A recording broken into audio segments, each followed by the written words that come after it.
Kia ora, friends. It is autumn equinox here in New Zealand and time to get on to opening up the canopy to let the sun shine in. So what we have for the task is a whole arsenal of different tools. First of all, safety. Yeah, a glove that is cut resistant. Yeah, it says resistant, not cut proof, so keep that in mind, but it prevents the worst. You can get them probably online, have a look around, but yeah, Kevlar line, cut resistant. To hold all of the tools that you need, a tool belt is helpful. Then first tool of choice, of course, is the machete. And not too long, not too heavy. Yeah, there's a rule of thumb that when you put your middle finger on the grip like so, you certainly don't want to go longer than you can get into your elbow inside like that. However, over the years I decided to go shorter and shorter. So I would actually recommend something like middle finger out and into your elbow like that. I think that is still a good one. So this is a 14-inch Tramontina machete, and the trick of that is of course to get it really sharp. When you get it new, they are quite a steep angle in the front, so you have to get them flat on a stone or belt sander first, and then keep on a finer stone sharpening until you get a really smooth, fine, thin edge, so it tapers off quite long, so you can get a razor cut rather than using it like a hatchet. That's very important. It makes your work so much easier. And then you can see I took the tip off a bit. A sharp tip is useless. You don't want to stab anyone. So that gives it a bit more of a weight dynamic on the end that facilitates on the swing that you need to really go like that.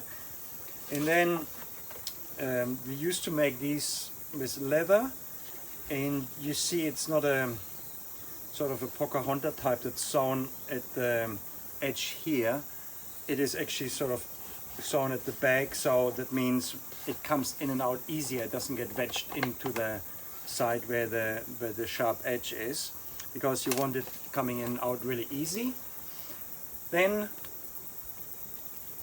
for people that start with a food forest, you might be quite happy with that for the first year or two. That is all you need often. Again, still use it with a glove because they can be pretty devastating too. And that is a sickle that you use for pulling. It's like a rice harvester. It's meant so you grab a bundle of rice, cut it off, put the bundle somewhere. It is not meant to be used for hacking into things. It's not a machete. So don't do it, because then they start getting loose. You don't want that. So it's for cutting like that. It has a serrated edge to it. So that goes in the pouch. That's why we have the shorter ones. They go in here. Then we have this mean-toothed, the biggest teeth we can get on these foldable saws. Yeah, this is a silky, Japanese made, and we get the deepest teeth that we find, because then it clogs up less with sawdust. Makes all the difference, especially on soft woods like flame trees and the like. Makes all the difference. So big teeth, and don't use them for cutting dry wood as long as you can avoid it, or bamboo or anything like that that blunts the teeth, because they're expensive. They're something like $60 or so. So you want them to last as long as possible with their sharpness, because when you work up on top of a tree, you don't want to work longer pulling on a saw than you have to. So a sharp saw goes in the pouch. Then when you're up on the tree, you might need something even meaner and faster, and we go for the other silky, the big brother. Also big teeth again, and it has a nice curve, so you can go like that. You make an undercut, overcut, and that is also meant to be very sharp. So when you're working up on the ladder, the longer you're up on the tree, the more likely you fall. So you want to be quick up on the tree. And it's often an awkward position. So if you have an awkward position and a dull saw, you're just going to hate your job. So you keep it only for up in the tree work. On the ground you use something else to keep it sharp as long as possible. And therefore it also has to go with your machete on a tool belt, handy up on the tree. Then we start into motorized tools. So we have this steel little pruning saw that became popular a couple of years ago, and we thought it's a must-have. It is meant to be used with two hands. We often use it with just one hand, but it's super dangerous. So better don't do what we do. But it is a nice one to prune deciduous fruit trees because it's quite a bit faster than a handsaw, but the cut is also a bit ugly. You make a much cleaner cut with one of those. They're sharper, they don't vibrate like that one. So if you have the time to spare, use a handsaw for your pruning cuts on fruit trees, even though that is tempting, but it makes a bit more of a messy cut. But we do like to use it for harvesting planting material. It's not so crucial, so it's good, very good for that. What we use a lot in the food forest is this one here. It's an arborist Machete battery powered. It only has one battery. Yeah, that's the only Machete chainsaw with a single battery that is keeping it light. And again, it's designed to hold with two hands, but there's some jobs where you just lean in and do that, and you can do it with the machine, but keep your other hand out of the way when you do that. It is light enough that you can do that without it going, yeah, but it is designed for two hands. It's a very light saw, and it can do a lot more than you would give it credit for. It is actually often the only chainsaw we take into the food forest, because it can handle actually quite big logs. Obviously you go through more batteries that way, but they last quite a long time on the job. You would be surprised. Of course we run it with vegetable oil, straight canola oil. It's no problem with that, and it's cheap and easy on the environment. And then if something bigger comes along, we have to actually drop trees, then we might go to this guy here, but we actually don't use it as often as you would think. Most of the pruning maintenance work is done with that, but then we go to that one next. And for firewood making, again, it's a battery powered, of course, and that is a really grunty new model of steel that is really impressive what it can do. So we don't miss our petrol chainsaws we used for years, because this is so much nicer to work with. No stink, no noise. You can be a lot more precise with it. The cut is cleaner because it don't vibrate like a petrol chainsaw. And it's of course not fossil fuel powered, and it's very important for us. So that is what we bring to the job. So we just made a mess with crowns of figs, loquat, caraca that we dropped out of this area here. Now we're going to tidy it up. So Felix is going to help now.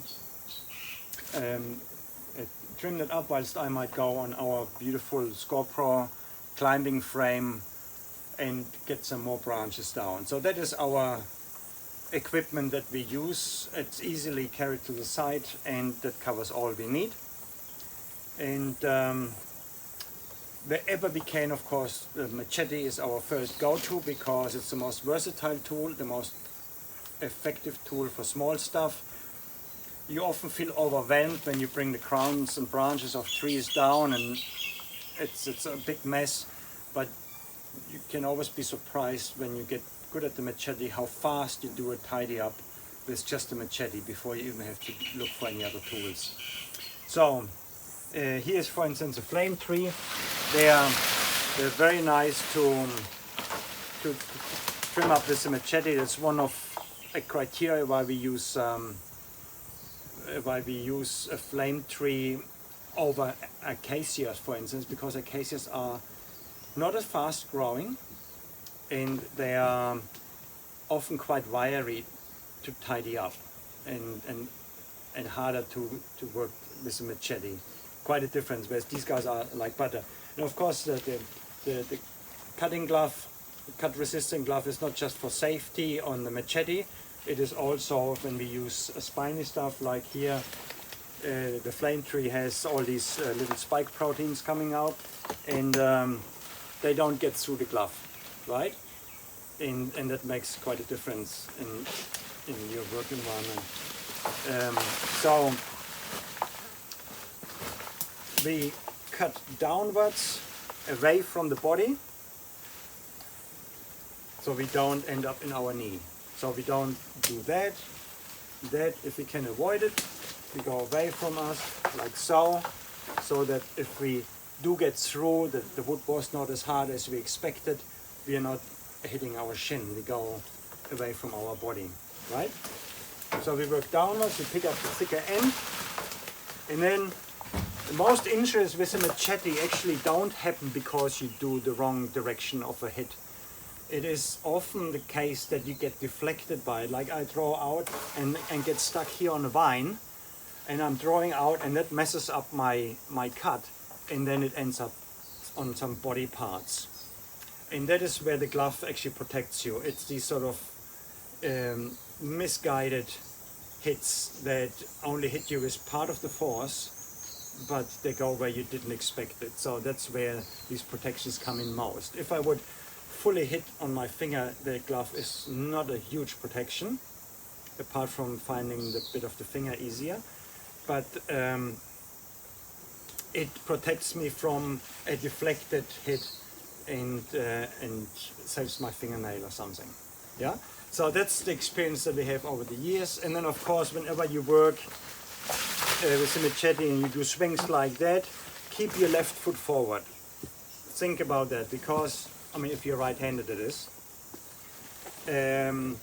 Because if you have your right foot forward and you do a swing like so, and you miss, you can get down to your leg still, right? Whereas if you have your left leg forward and you miss, you can't hit the right leg and you can't hit the left leg, right? So whenever you look for a safety position, left leg forward. Yeah, yeah, you see that? It sort of went through, but I'm hitting nothing here. Yeah, and see the beauty of flame tree. One thing is it grows quite straight, the whips, that helps, and it's soft as butter. Yeah, yeah, it's really soft, and that makes it interesting for us. People are worried that these branches, you put them somewhere, they make roots and they grow everywhere. That is true to some degree, but in a dense, shady environment like that, they have no chance to become a real tree. Next time around, half a year from now, we go through, there might be the odd shoot coming up from the energy of the branches, but they're quite feeble. We cut them back as if they were just any other ground cover weed. They wouldn't stick out any further than anything else that grows on the ground still. And that's how we deal with it. We don't let them grow into trees, and usually they can't do that anyway because they don't get enough sun energy down below. They are an emergent tree, they need that, otherwise they die. Yeah, so we are not worried about mulching them just anywhere, but keep it on contour. And here the fit is a bit harder, so we go with the grain away from the body.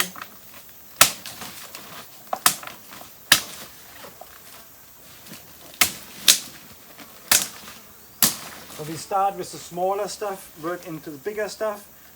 If you then feel uncomfortable with the machete, it takes you too long, you're not familiar with it, then at some point when you come down the skeleton, then it's time for one of these guys.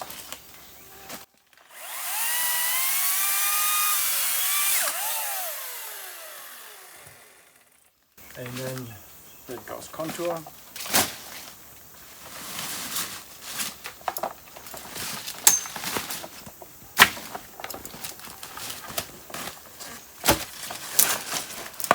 And now, because it's sitting nice flat on the ground, that's important. And we put some other branches and leaves on top of it.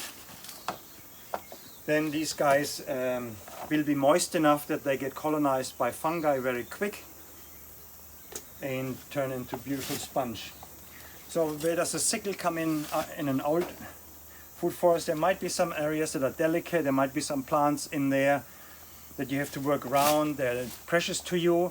You might have some sort of vines like this Madeira vine here, you have to pull things out. That is not a good place for machete because there's a persimmon in there, so we might want to use the sickle in situations like that to sort of pull and cut through a mess like that without risking taking the wrong branches off with a machete. Yeah, I mean, of course, if you're worried about using a machete, fair enough. Some people don't like to take to it. You could do a lot with that, and then you could go either to a chainsaw or you use a lopper in between. And now here in New Zealand, people would first go to a lopper before they go to a machete. Personally, I think they are far slower than a machete, but if you feel safer with a lopper, by all means, go for it. But if you do feel like you want to learn using a machete, take the precautions, make sure it's really sharp.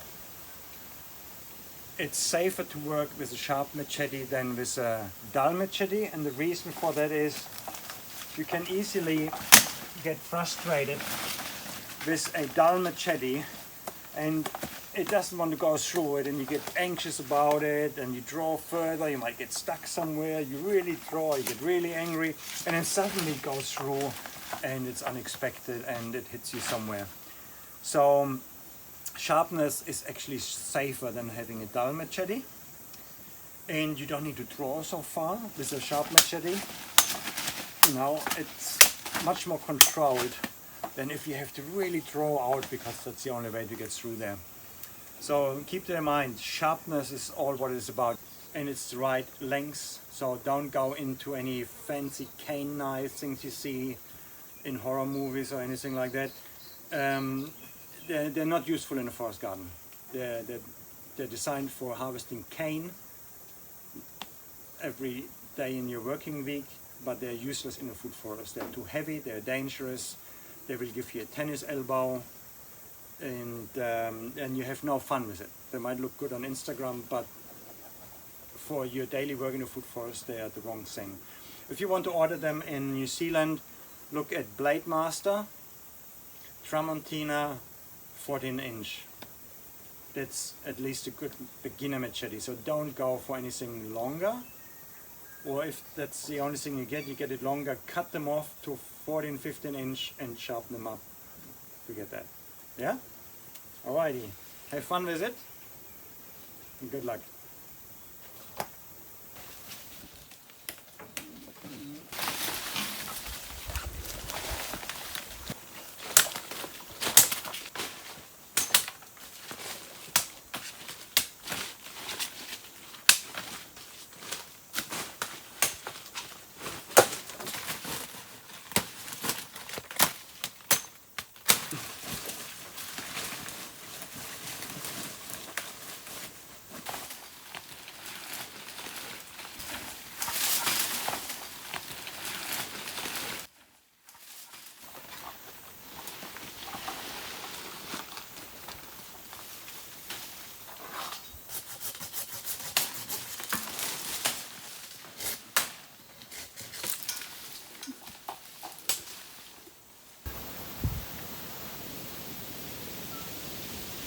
So even though I cut trees down, I'm actually a tree hugger, and this is one of our oldest Inga beans. It's actually an overstayer in a nursery area that we had here, and it's 18 years old. So when you get up in these crowns, it's quite enjoyable, especially on a windy day like that. It feels just like sailing. So yeah, and next time around we're gonna prune it, give it a bit of a stake horning, but not yet, not today. It's enough for now. So, see ya.